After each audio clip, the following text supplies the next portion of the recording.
Bismillahirrahmanirrahim. Alhamdulillahirabbil wassalatu wassalamu ala asyrafil anbiya wal mursalin wa ala alihi wa sahbihi ajma'in. Allahumma inna nas'aluka ridhaka wal jannah wa na'udzu bika min sakhatika wan nar. Allahumma innaka 'afuwun tuhibbul 'afwa fa'fu 'anna wa an walidina wa an jami'al muslimina wal muslimat wal mu'minina wal mu'minat al ahya'i minhum wal amwat bi rahmatika ya arhamar rahimin. Rabbana atina fid dunya hasanah wa fil akhirati hasanah wa qina adzabannar. Wa sallallahu ala Muhammadin wa ala alihi wa sahbihi wasallam. Walhamdulillahi rabbil alamin.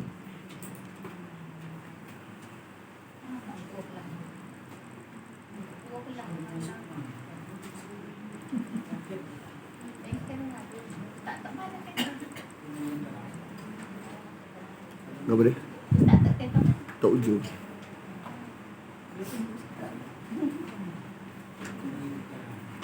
Apa tak panggil lo Ha? ustaz? Tak. Jadi biasalah ujung. Dia dah ustaz ni. Yang tasawuf ni ustaz.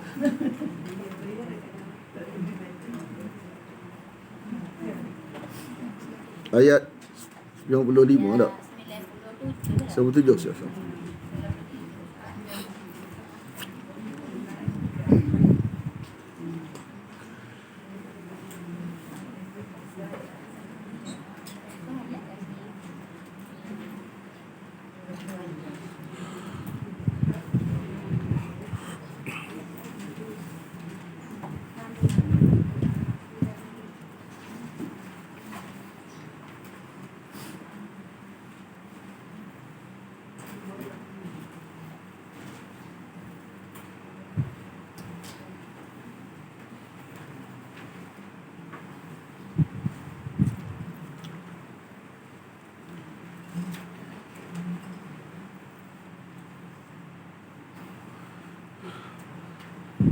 Katakanlah,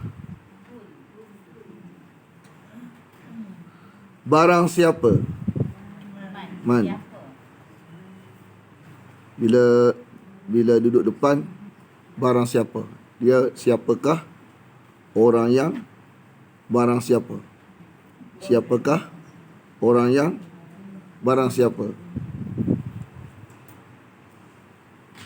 Ataupun adalah siapakah orang yang barang siapa? Biasa kalau duduk depan cenderung pada makna barang siapa. Sebab bahasa Melayu ni kan, man tu duduk tengah tak? Kalau bahasa Melayu, man tu huruf besar ke huruf kecil? Katakanlah. Dah. Nak katakanlah. Lepas katakanlah tu ada titik ke tak ada titik? Lepas tu pengikat kata tak? Lepas tu barang siapa? B tu huruf kecil ke besar? Dia lepas apa? Dia lepas titik. Katakanlah. Jadi man tu awal ayat. Walaupun duduk tengah, awal ayat tu. Walaupun duduk tengah, awal ayat. Barang siapa? Barang siapa adalah dia.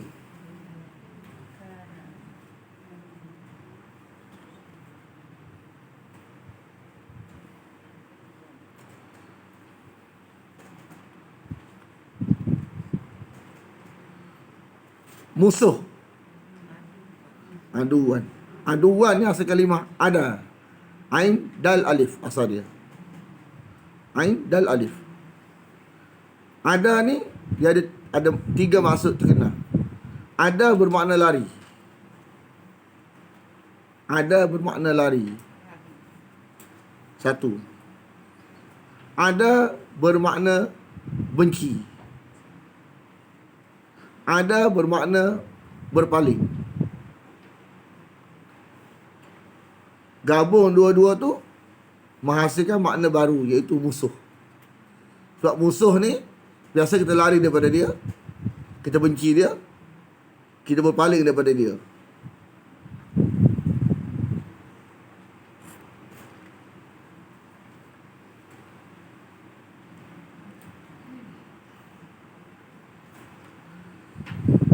Satu poin ayat ni nak beritahu kita, tajuk dia musuh pada Jibril. Musuh pada Jibril. Nafsu ni, kalau tak kawal dia, tak ikat dia, tak tunduk dia, lama-lama orang yang bawa wahyu pun dimusuhi. Hatta Jibril pun dimusuhi. Dia panggil musuh tradisi. Oleh kalangan orang Yahudi, kes dia tanya Nabi, dia tanya orang yang beritahu tu, siapa dia yang jumpa Nabi beritahu wahyu ni? Tanya siapa dia?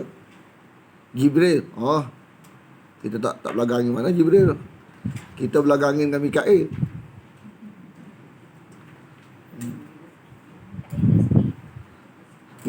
Mikail ni bahagian dia nak. Hak nafsu dia nak tu, dia suka. Bahagian nafsu dia toksik.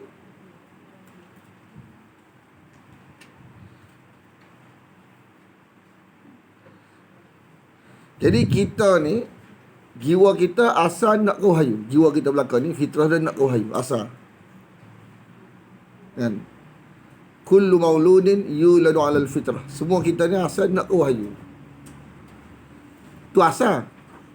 Tapi bila kita menjauhi wahyu, daripada nak jadi toksik. Daripada nak menjadi toksik. Sebab jiwa kita ni, dia bukan makin baik. Kalau jauh dengan wahyu, dia makin punah. Maksudnya jiwa kita dia asal baik, tapi lama berjauhan dengan wahyu makin punah dia. Jiwa ni dia kekal jadi baik apabila sentiasa duduk dengan wahyu. Kekal jadi baik. Itulah tempat sebenar wahyu. Di mana? Hati manusia. Ini ayat ni. Nazzalahu ala qalbika ni nak beritahu tempat asal Quran tu duduk kat hati kita. Apa dia? Lafaz ke makna? Makna. Makna dia duduk kat hati kita.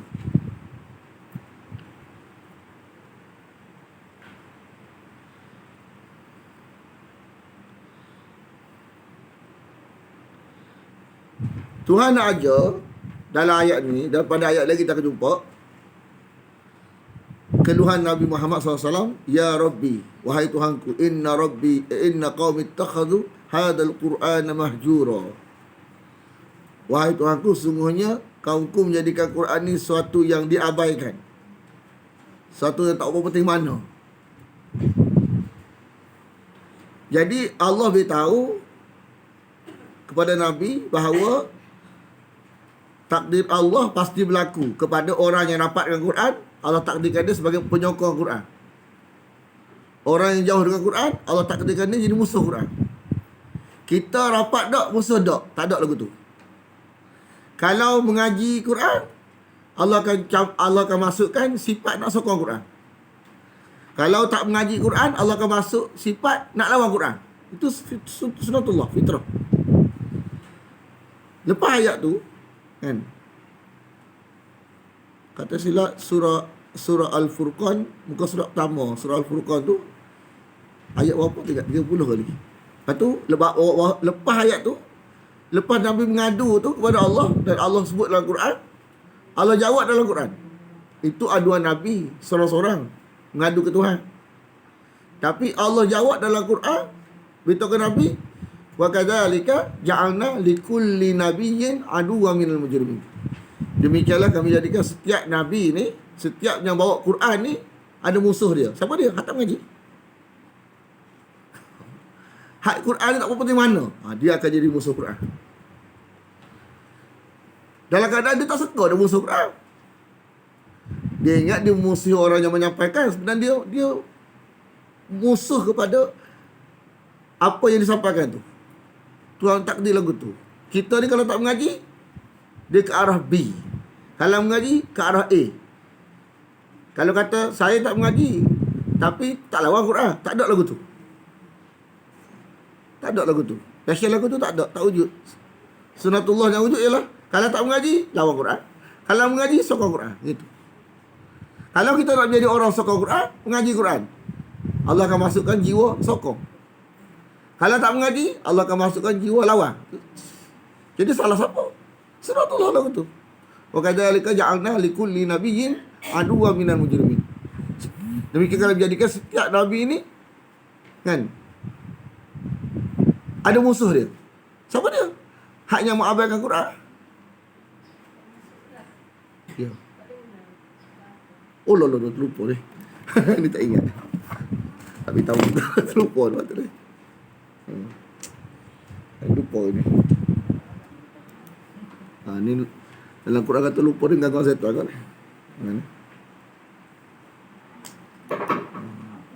Allah. Semangat start tadi tak lupa pula ni. Jadi nak beritahu kan, nak beritahu kita bahawa setiap yang bawa wahyu ni mesti ada yang benci. Jibril pun benci, ada yang benci. Jibril ni dia ni bukan nak menanya siapa-siapa.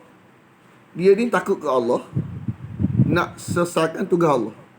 Orang benci dia nak buat macam mana? Adakah orang benci dia menurunkan darjat dia? Tak. Kan? Benci manusia kepada dia tidak menurunkan darjat dia. Malah tugas dia sebagai penyampai wahyu, rasul langit, dia ada rasul langit, rasul bumi. Rasul langit malaikat kan? Rasul bumi nabi kan? Kalimah rasul dalam Quran Allah guna untuk langit, Allah guna untuk bumi. Rasul langit malaikat, rasul bumi nabi kan? Rasul bumi kita faham rasul, sebut rasul ni rata-rata kita faham rasul bumi kan? Dalam Quran kalimah rasul ni merujuk kepada dua, rasul langit malaikat, rasul bumi nabi kita lah.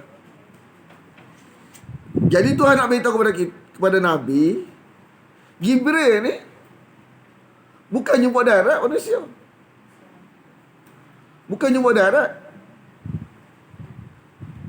Tapi Jibril ni dia peranan dia ya sebagai yang menurunkan wahyu, sebagai yang bagi azab dia juga.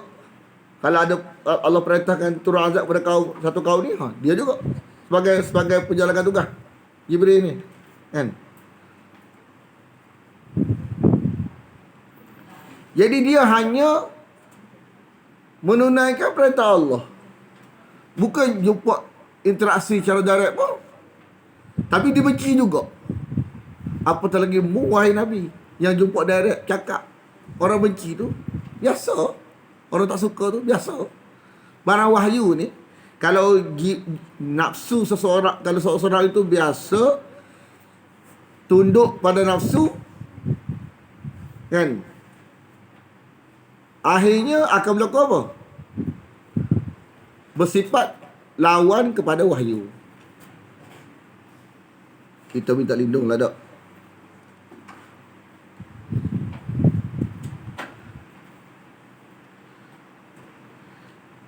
Sahabat Nabi ni, majoriti, hampir 90% sahabat Nabi ni, sebelum jadi sahabat, dia adalah seseorang yang terjebak dengan syirik. Kita faham dah. Zaman jahiliah, sebelum Nabi diutus jadi Nabi ni, sahabat Nabi ni, memang ada sebahagian yang tidak pernah terjebak. Bila Nabi diutus, langsung beriman. Rekod dia tidak pernah terjebak dengan syirik. Sebab tak suka syirik, tak suka dia dulu lagi. Kan? Bila datang Nabi langsung beriman. Ada juga lagu tu, tapi tak ramai. Kebanyakannya memang ada rekod terjebak dengan syirik. Tapi jiwa tak pergi. Datang Nabi, baca Al-Quran, beriman selalu. Kan? Bukan tersinggung, malah menerima. Malah menerima. Bukan tersinggung, malah menerima. Mana dia ada 3 golongan. Mana respon Arab Jahiliah dengan Nabi ni pecah 3 golongan. Golongan pertama ni tidak ada tersinggung, terima selalu. Jadi 3-3 ni kita nak cerita hak ni yang punah akidah. Asal punah akidah. Datang Nabi, terima selalu, beriman selalu. Buang hak syirik tu, ambil tauhid.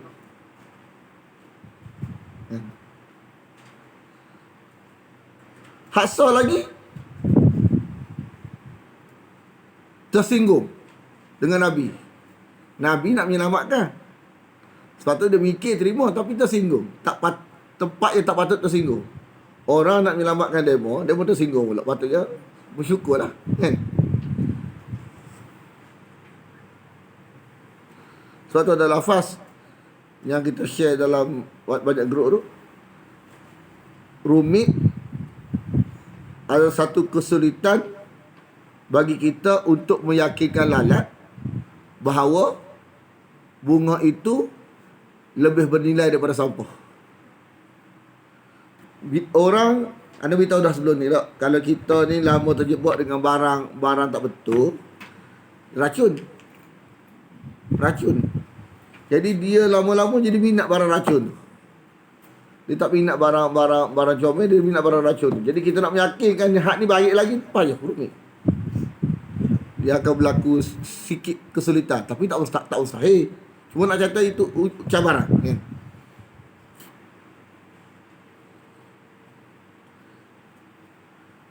Masa perang Badar, Nabi bermimpi.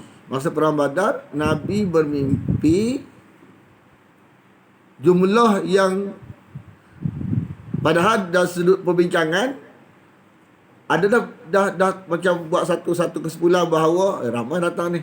Sebab kira ikut jumlah makanan yang dihidang kepada Abu Jahal dan pengikut dia nak serang Nabi dan para sahabat. Kan? Nabi para sahabat ni asal bukan nak perang, nak tahan kafilah Abu Sufyan je. Tapi Abu Jahal dapat tahu, lalu menyiapkan tentera nak lawan Nabi dan para sahabat. Nabi dan para sahabat masa tu tentera senjata pun tak cukup mana. Makna dapat tahu dalam hasil siasatan jumlah yang datang nak serang dia 1,000. Sahabat pun tahu. Tapi dalam mimpi, Nabi bermimpi. Ada cerita lagi, cerita mimpi Nabi. Dalam gelah tapi kita tak mimpi. Nabi bermimpi, jumlah yang dia nampak dalam mimpi tu, jumlah dia sikit daripada jumlah mereka. Makna kalau jumlah tu tengok, jumlah mereka 3 kali ganda. Jumlah Nabi dan para sahabat 3 kali ganda daripada Arab Mekah. Oh, beres lah tu. Nabi nampak dalam mimpi. Mimpi Nabi ni benar ke salah? Wahyu. Sahabat bila Nabi mimpi lagu tu, yakin. Walaupun dah buat siasatan bahawa jumlah 1,000, bila Nabi mimpi jumlah Arab Mekah yang datang Madinah nak lawan Nabi ni sikit, makna Nabi dan para sahabat dia 3 kali ganda lebih. Contoh tak? Beres Lepas tu sahabat Nabi tengok pula waktu peperangan, sikit juga. Cuma kalau ada orang soal kita, Ustaz kata mimpi Nabi ni benar. Hak benar ni 1,000 ke 70? Hak sebenar datang tu 1,070. Kalau tak ada kita lah, kita nak jawab lagu mana? Mimpi Nabi ni benar, mimpi Nabi ni wahyu, kan? Tapi dalam kes ni, kalau orang tanya kita, kan, macam mana kita nak meyakinkan orang bahawa mimpi Nabi ni benar, padahal hakikat dia yang datang 1,000 orang, tapi yang mimpi 70. Macam mana kita nak jawab? Jawapan dah. Cuma kita fikir dulu macam mana. Kalau contohlah jenis orang persoalan aja tu kan. Benar lagu mana lagu tu. Jadi kita jadi nak orang tanya kita, contoh. Orang kafir tanya kita. Kalau orang Islam ni kita kata ngaji lah, kita kata kita dah jawab ayat, ngaji lah kamu. Jumpa kan nanti. Tapi kalau orang bukan Islam jumpa kita je mana? Kita nak jawab lagu mana? Kita tu ada. Kita tu sah. Tapi macam mana kita nak yakinkan dia? Contohlah, ada tak satu bentuk jawapan yang boleh kita beritahu kepada dia sebenarnya memang benar 70, 1,000 benar juga, 70 benar juga. Pening kepala kita.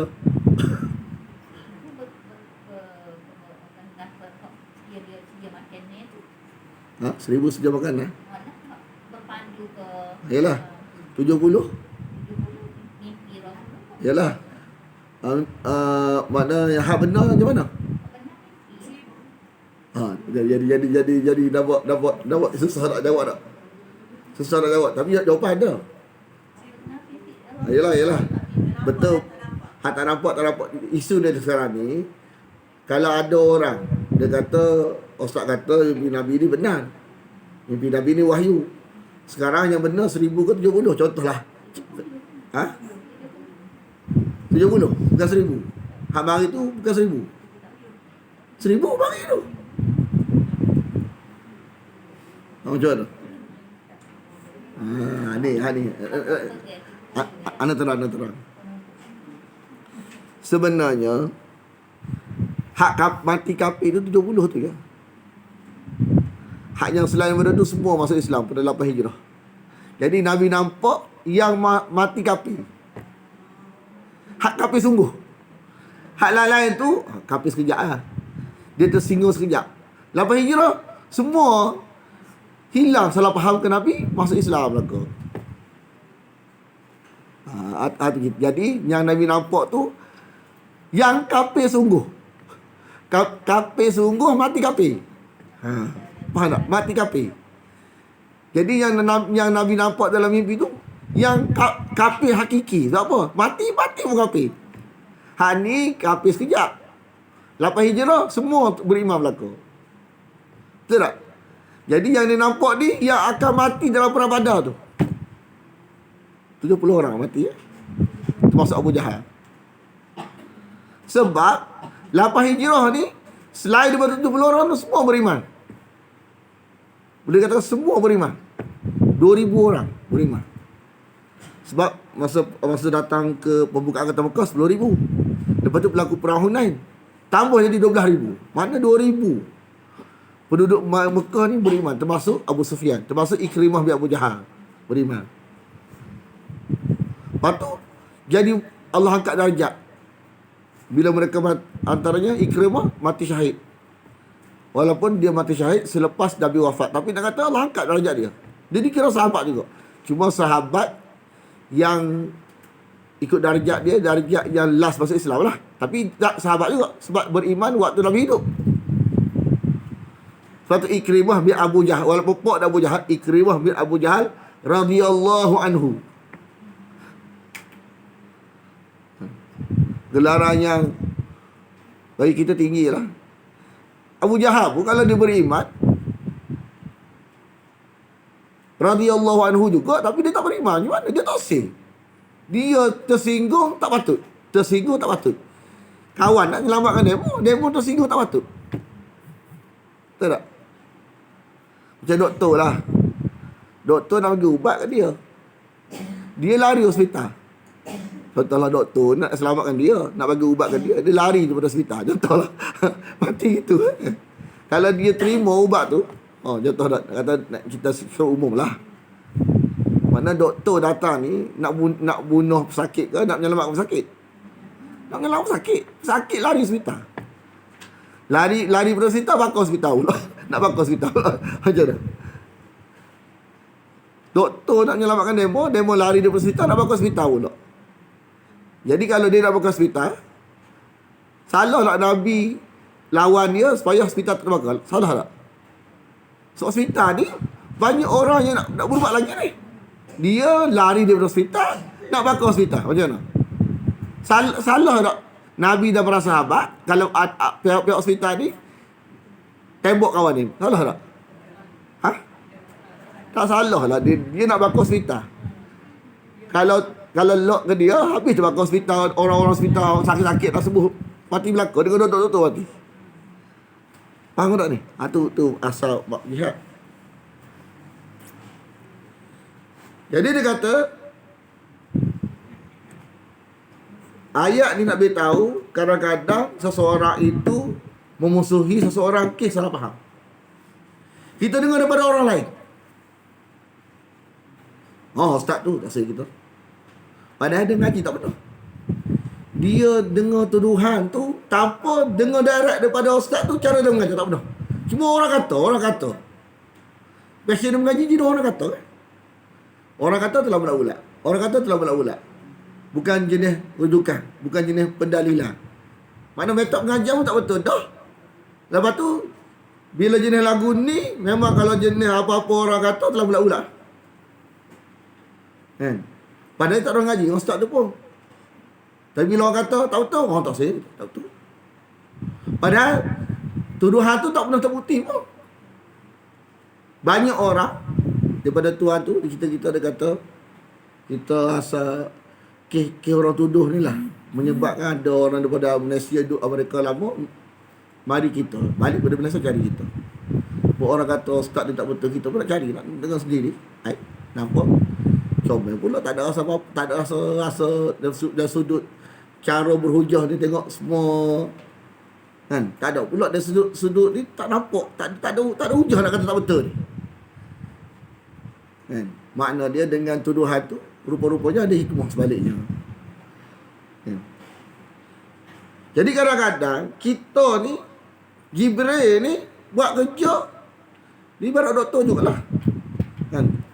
Doktor yang berintegriti, kan? Doktor yang berintegriti dia nak menyelamatkan pesakit. Pesakit ni dia punya passion dia macam-macam nak. Kan? Hak jenis baik belaka ke atau jenis hak jenis ganah pun ada pesakit ni. Kan? Hak kata macam-macam kat doktor pun ada tak? Kan? Tak reti. Ada tak hak jenis kata macam-macam kat doktor? Ada tak? Doktor yang berintegriti tak peduli. Tak terasa hati pun. Kan? Dia tahu kawan dia tak faham mana. Dia tak tahu dia dalam bahaya. Doktor kata kalau aku tersinggung, nanya ke dia. Dia lantak pergi, kita dah selamatkan dia, lantak pergi. Tak peduli. Kan? Cek, cucuk tak? Cucuk ke, bedah ke, tak bagi ubat ke. Sebab kalau tak bagi suatu benda ni, doktor tahu dah. Nanya ke dia. Lepas tu bila doktor tahu, orang sihat dah ni. Kata kat doktor tadi, Alhamdulillah. Sihat dia pun. Gitu ya doktor. Tak ada tersinggung, tak ada apa. Kan? Mana dia selamat dia. Dia terima kasih, terima kasih. Tak penting. Yang penting dia tu selamat. Sebab dok dia selamat. Itulah Rasulullah. Tapi berlakulah jenis perangai, jenis tersinggung ni. 20 tahun tersinggung. Bayangkan 20 tahun. Nabi duduk kat Mekah berapa tahun? 13 tahun. Ikrimah Abu Jahal ni, kalau ada anak, 20 tahun anak dia. Makna dia, sampai anak orang selalu mendengar, lawan Nabi. Selalu tersinggung 20 tahun. Tersinggung. Kan? Pesakit tersinggung dengan doktor yang nak menyelamatkan dia. Nak bakar hospital lagi? Tak ada nak bakar. Dia nak bakar hospital? Tak ada. Kan? Masa buka anggota Mekah, dia lari. Isteri dia pujuk ke Nabi. Dia kata Ikrimah ni orang cerdik. Tapi dia tak save. Nak bagi peluang dengan wahyu Allah tak save. Ikrimah ni.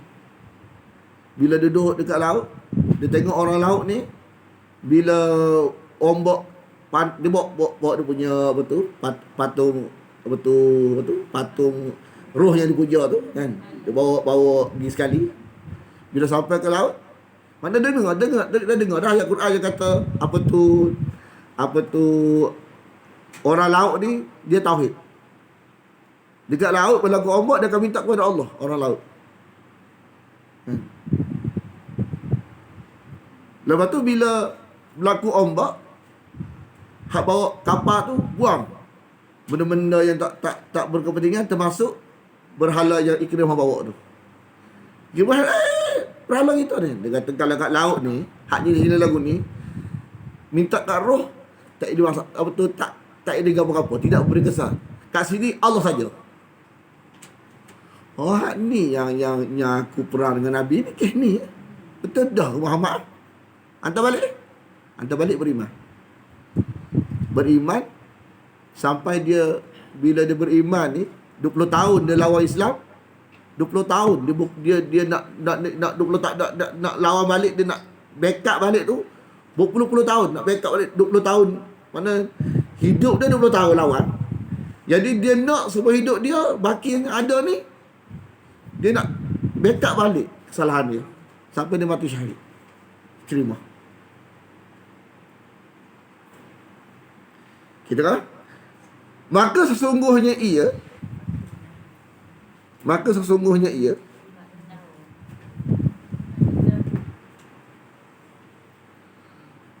menurunkannya. Ia ni balik kepada Jibril. Menurunkannya. Nya apa dia? Nya menurunkannya. Nya apa dia? Wahyu.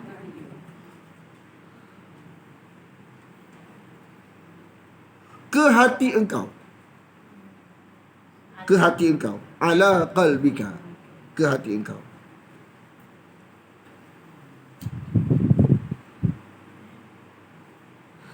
Ke hati Nabi yang sebelum jadi Rasul ni sangat susah dah. Bukan selepas jadi Rasul. Bukan selepas ada wahyu. Sebelum wahyu diturunkan pun, jiwa dia memang sangat susah untuk dia dan orang lain dah. Jiwa lagu tu dah sangat susah untuk orang lain dah, jiwa dia. Dan itulah tempat sepatutnya Quran. Kan? Jadi Quran yang dekat kita ni sebagai wasilah saja. Wasilah supaya Quran ni boleh masuk dalam hati kita. Kan? Jadi Quran ni kita beli, kita baca dia, kita faham dia supaya masuk hati kita. Bila Quran tu boleh menyelamatkan kita? Bila masuk hati kita lah adalah. Kalau dekat luar tak selamat kita. Jadi asal adalah dalam Jibril masukkan Quran dalam hati Nabi. Nabi sampai ke sahabat, masuklah hati sahabat. Begitulah seterusnya. Jadi siapa-siapa yang Quran masuk dalam hati dia, dia adalah orang yang paling kaya di dunia dan paling kaya kat akhirat. Kan? Siapa yang paling kaya kat dunia? Rasulullah. Jadi kaya tu bukan ukuran hak kita nampak. Ukuran agama. Apa dia? Hak paling kaya ialah orang yang paling banyak kepahaman Quran dalam dada dia. Siapa dia? Nabi. Sampai segala yang keluar daripada mulut Nabi tu syarah bagi Quran. Syarah utama. Dan Quran ni dia ada tafsir Quran dengan Quran. Ayat ni ditafsir oleh ayat ni. Satu lagi, darjat yang kedua, Quran ditafsir oleh lafaz hadis Nabi. Jadi hadis Nabi ni, kalau Nabi ni syarah bagi Quran. Imam Syafi'i kata, hadis adalah syarah Quran. Agama ni matan dia Quran. Syarah dia hadis Nabi.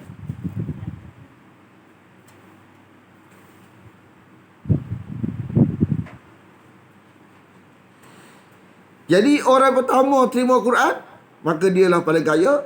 Kedua kaya selepas Nabi, sahabat.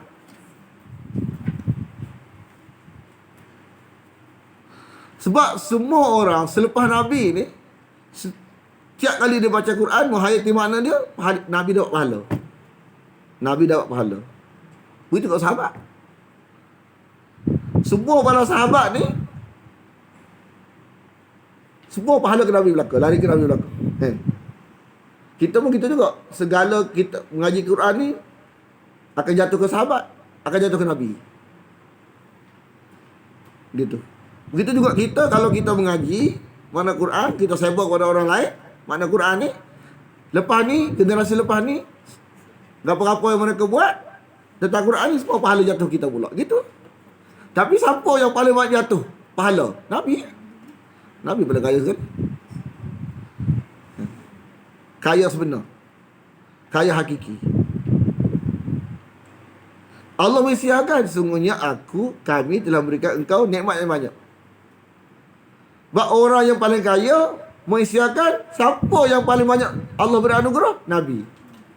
Hak kita kata dia paling kaya, dia kita letak ukuran, kita kata. Padahal bukan kita bagi. Acong Ahmed Kalimutu tu bukan kita bagi kaya dia. Dia kaya tu Allah juga bagi. Betul tak? Allah juga bagi. Jadi kalau tanya kita, tak tepat lah. Siapa yang paling banyak dapat nikmat daripada Allah? Kena tanya Allah. Hak Tuhan yang bagi tu lah. Kita banyak bagi Muhammad. Nabi kata, kita banyak kepada Nabi Muhammad. Dunia paling kaya, akhirat paling kaya.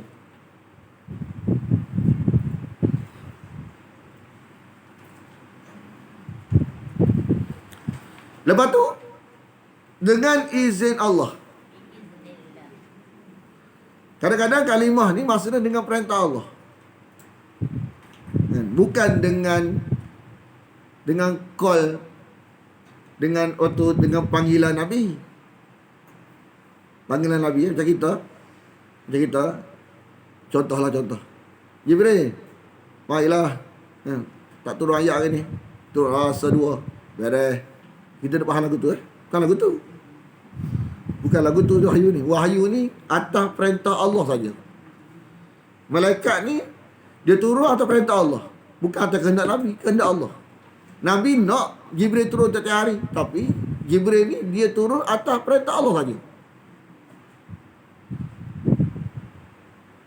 Jadi kalau panggil mari ni anugerah ke perangkap? Perangkap. Siapa dia?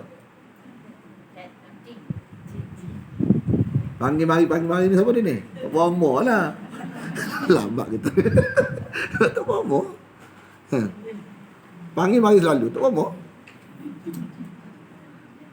Kalau jenis nak mari tak mari hanya anugerah. Anugerah. Kalau kita jenis tak faham makna anugerah perangkat ni, kita tak mari hari ni, esok mari. Mari pula. Tak mari hari ni. Mari lusa pula. Tak bisa mana. Kita tak kita. Ini berlaku pada Nabi. Nabi ni kan surah Kahfi. Mari esok. Kan? Dia tengok esok tu tak turun. Tak turun daripada Allah pengkabaran tentang soalan Yahudi. Jadi orang Arab Mekah pandang seron lah.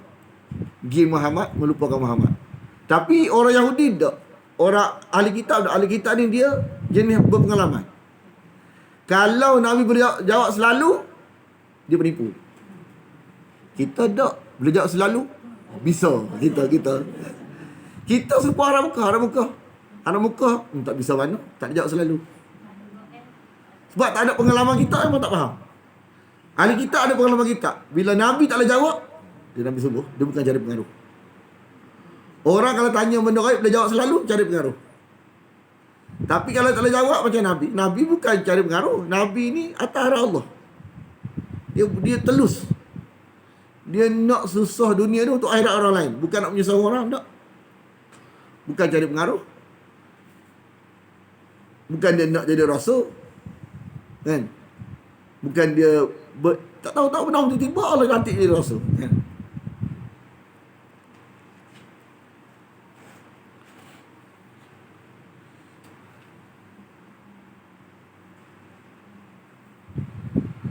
Yang membenarkan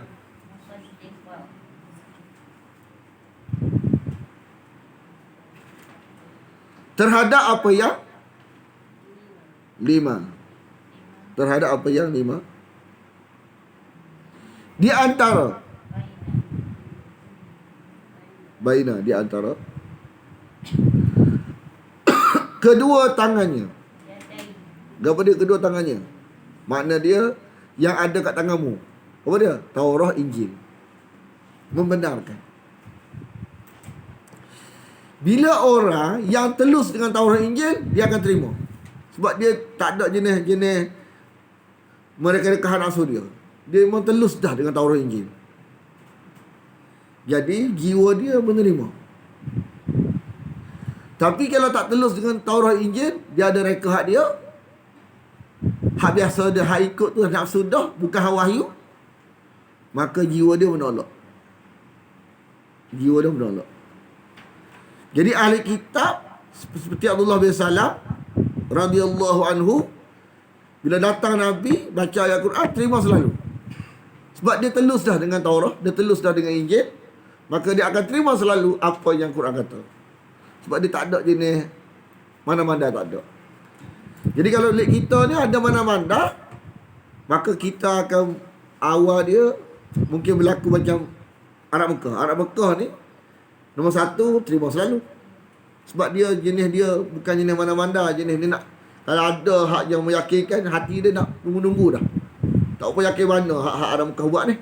Menunggu-nunggu kalau ada satu daripada langit, daripada wahyu, benda yang betul-betul meyakinkan, kita nak beriman. Sanggup mati untuk dia, sanggup susah untuk dia. Maka bila turun wahyu, datang Nabi beriman selalu. Tapi tak ramai mana-mana. Sikit.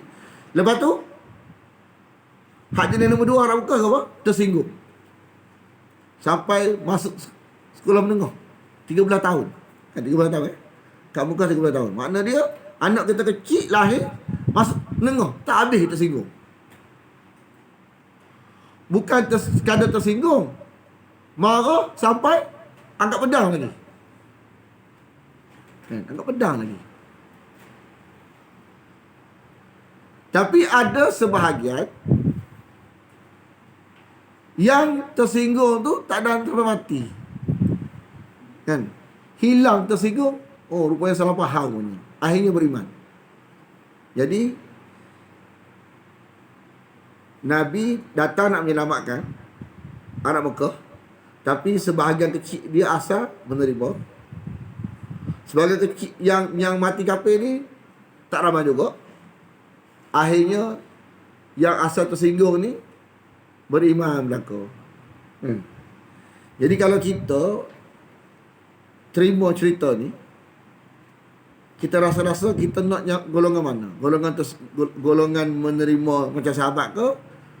Golongan tersinggung dulu ke? Golongan mati dah kena tersinggung? Jadi jangan tersinggung. Lepas tu kata-kata tu dalam ana share dalam ni, makna orang cerdik bila dengar wahyu dia akan mikir. Orang yang tak cerdik dia akan tersinggung. Tersinggung ni macam tadi kan. Barang nak menyelamat kita, tapi kita nak marah. Kenapa? Kesan daripada apa tu? Kesan daripada amalan-amalan yang tak betul. Dia racun. Tak betul kita dah. Kenapa Abdullah bin Salam tak tersinggung dengan Nabi? Dia ada kitab kenapa? Sebab dia tak pandai. Asal tak telus dah. Dengan Taurah dan Injil, maka ketelusan itu menyebabkan dia mudah terima Quran. Kalau kita telus dengan kebenaran, Allah buat jiwa kita menerima. Tapi kalau tak telus, jiwa kita akan menolak. Barang serupa je. A menerima, B menolak. Barang serupa je. Barang-barang baik, barang-barang nak menyelamatkan, barang-barang nak mengayakan, barang-barang anugerah. Tapi adakah barang anugerah ni semua terima? Tak. Ada yang terima, ada yang lawan dulu, akhirnya terima. Ada yang mati dah kena tolak, tersinggung. Jadi kita buat apa jadi orang tersinggung? Jadi orang terima lah. Mikir. Barang ni jelas. Bukan jenis barang-barang kabur, barang jelas. Barang jelas, barang meyakinkan, barang mengayakan.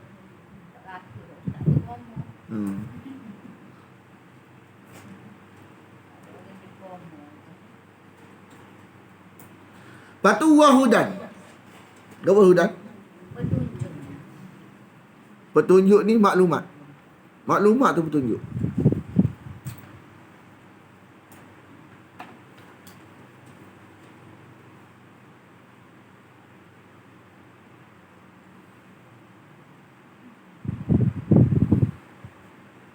Lepas tu mengembirakan.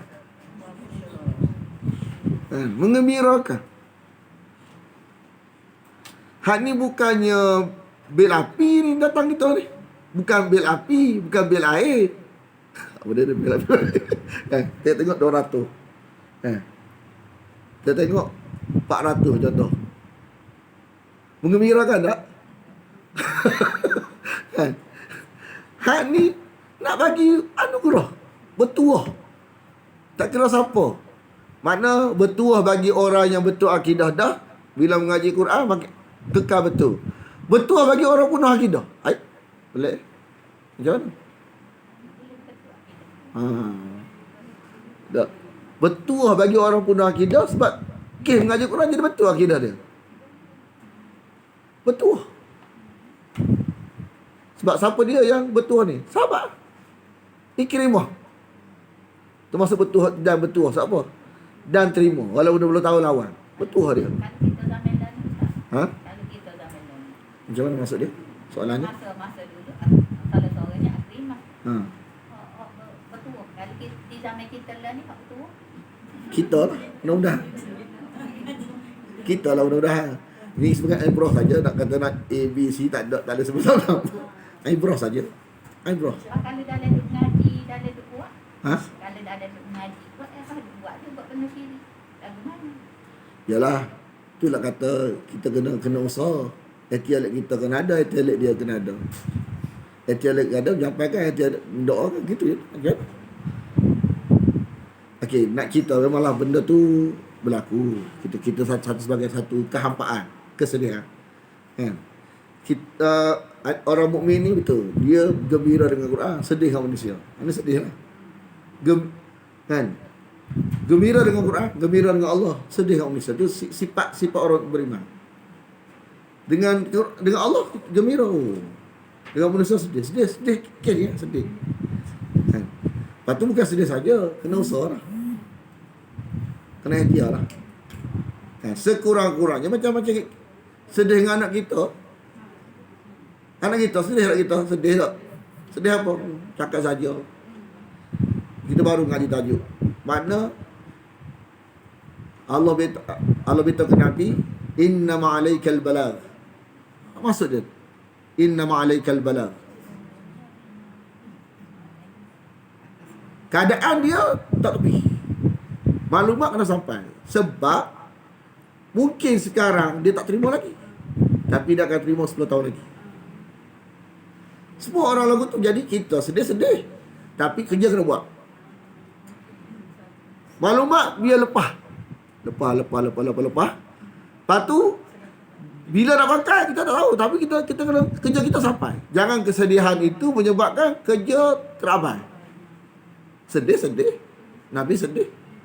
Teruskan. Sebab apa? Sebab kalau dia tak terima sekarang, barangkali dia terima satu hari nanti. Macam Ikrimah. Mana maklumat ada ayat cerita tentang orang laut ni tak syirik ni, tapi dia tak terima lagi. Bila dekat laut 20 tahun pahlawan Nabi, baru dia terfikir ayat tu balik. Ayat, nampak tak? Tapi kalau tak dengar langsung, boleh terfikir tak sikit. Kalau Nabi tak sampai langsung kepada Ikrimah, duduk kapal tu boleh fikir balik tak apa yang Nabi kata? Maklumat tak ada, tak boleh. Macam kita contoh, kita kan balik sambung pula ni. Wapet anak kita sambung pula. Contoh tak? Makna dia jangan cemuh dan jangan bosan. Apa-apa yang wajib atas kita sampaikan. Mungkin sekarang dia tak terima lagi, 10 tahun lagi, ni mak aku dah besar ni. Jadi janganlah kesedihan itu menyebabkan kerja kita tak abad. Kerja kena teruskan. Kita kena faham bahagian ubah-ubah ni bahagian Tuhan. Kita bakal sampai. Kalau tak sampai, kita masuk neraka. Dia tak berubah atas sampai kita, tak menyebabkan kita masuk neraka. Betul tak? Tapi kalau kita tak sampai, kita masuk neraka. Jadi lepas kita dulu. Hak dia tu kita terserah ke Tuhan. Tu Allah nak beritahu ke Nabi. Bahagian mereka berubah tak berubah, itu kerja Allah. Kerja kamu sampai. Janganlah kerana kesedihan itu menyebabkan kerja kamu terabai. Sebab apa? Sebab kalau kamu tak sampai, kamu masuk neraka. Kalau mereka tak berubah, tak menyusahkan kamu, mereka susah. Tapi kalau kamu tak sampai, kamu susah. Kita masalah kita tak. Kita nak fikir lik dia. Nasihat saja. Letih kita je. Bukan dengar apa. Kita bagian sibuk bagian orang berubah tak berubah. Hak kerja kita tak fikir. Kita tak fikir bahawa tak sampai tu bahaya kita. Tak fikir kita. Diam tu bahaya kita. Tak fikir kita. Betul tak?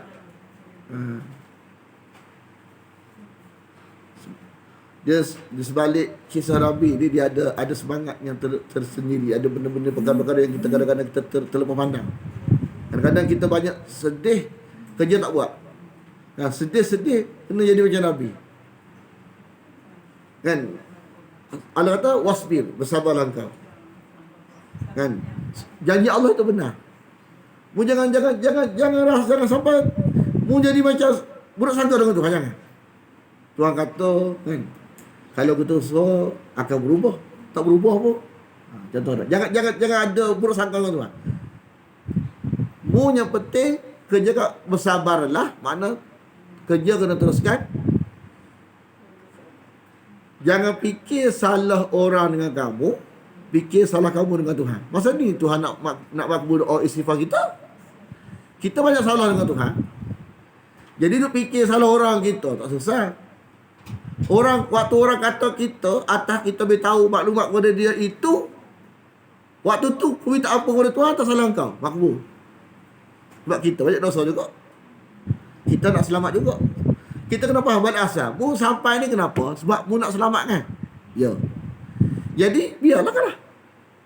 Inilah peluang kamu nak istighfar, nak tempat istighfar paling makbul. Bila kita sampai wahyu Allah, orang marah kita, waktu itu kita minta dosa Allah apa dosa kita belaka. Kita minta Allah apa dosa kita belaka. Kita minta ending kita baik, ending dia baik. Cukup. Kan? Kata-mengata tak boleh. Bila kata-mengata, dia nafsu, kita nafsu. Kita duduk belah wahyu. Duduk belah wahyu.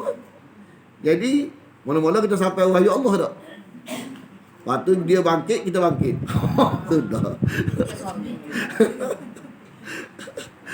Makna kadang-kadang makna waktu kita kena faham, kita nak duduk belah wahyu, duduk belah wahyu. Jangan duduk belah nafsu. Dia ada duduk belah nafsu. Jadi lil mukminin, kepada orang-orang yang beriman. Jadi kesimpulan untuk ayat ni, Tuhan nak beritahu, siapa-siapa yang buat kerja wahyu ni akan berlaku orang salah faham dengan dia. Itu lazim. Contoh Jibril, Nabi Muhammad, siapa pun. Tapi jangan sedih hati. Sebab kita seorang doktor yang masuk asal kita bukan nak buat nanya ke orang. Kan? Kita nak menyelamatkan orang, tapi orang tak terima. Macam mana? Jadi kita mestilah menjadi doktor yang berintegriti. Kan? Jangan jadi doktor tak berintegriti pula. Marah ke pesakit. Bobel pesakit pula.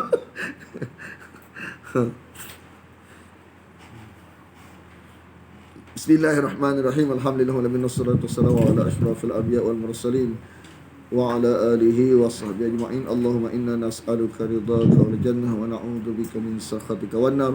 Allahumma innaka 'afuwun tuhibbul 'afwa fa'fu 'anna wa an walidina wa an jami'al muslimina wal muslimat wal mu'minina wal mu'minat al ahya'i minhum wal amwat bi rahmatika ya arhamar rahimin. Sallallahu ala Muhammadin wa ala alihi wa sahbihi wa sallam. Walhamdulillahi rabbil alamin.